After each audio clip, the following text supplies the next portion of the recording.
అది 2008 జనవరి 10 ఢిల్లీ ప్రగతి మైదాన్లో auto expo జరుగుతుంది. Tata Motors కొత్తగా ఏం తీసుకురాబోతోందని అందరూ ఆసక్తిగా ఎదురుచూస్తున్నారు. అప్పటికే సుమో, సియారా, సఫారీ, ఇండికా లాంటి మోడళ్లతో మార్కెట్లో టాటా ఆధిపత్యం కొనసాగుతుంది. కానీ జనవరి 10న మాత్రం చాలా మంది మధ్యతరగతి ప్రజల్లో ఆశలు నింపుతూ కొత్త మోడల్ను ఆవిష్కరించాలని సంస్థ భావించింది. ఇది టాటా చైర్మన్ రతన్ టాటా కల.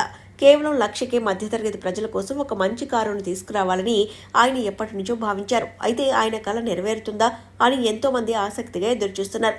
ఆశలు, ఆకాంక్షల నడుమ ఒక చిన్న కారులో రతన్ టాటా చాలా ఉత్సాహంతో వేదికపైకి వచ్చారు. నిజానికి అక్కడ చాలా మందిని ఆ కారు తొలి చూపులోనే ఆకట్టుకోగలిగింది. దీని పేరే నానో.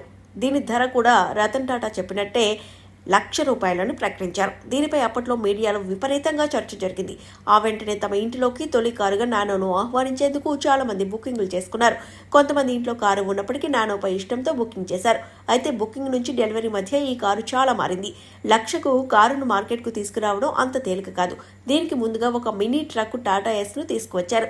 దీన్ని మార్కెట్లో చోటా హాతీగా అంటే చిట్టి ఏనుగుగా పిలుచుకునేవారు. ఇది అప్పట్లో ఒక సంచలనం అని చెప్పుకోవాలి. అయితే ఇప్పుడు మళ్ళీ ఎలక్ట్రిక్ నానోను తీసుకురాబోతున్నట్లు మీడియాలో వార్తలు వస్తున్నాయి.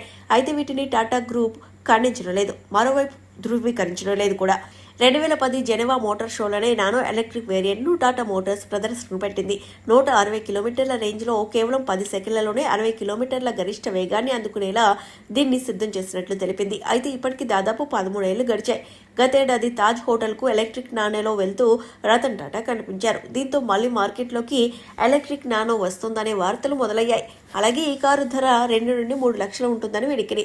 ప్రస్తుతం మార్కెట్లోని ప్రధాన కార్ల తయారీ సంస్థలో టాటా మోటార్స్ కూడా ఒకటి. ఇప్పటికే నెక్సాన్, టైగర్, టియాగో ఎలక్ట్రిక్ కార్లను సంస్థ అమ్ముతోంది. మార్పుల తర్వాత కొత్తగా ముస్తాబాయి వచ్చే ఎలక్ట్రిక్ నానోకు మార్కెట్లో మంచి స్పందన రావచ్చని నిపుణులు విశ్లేషిస్తున్నారు.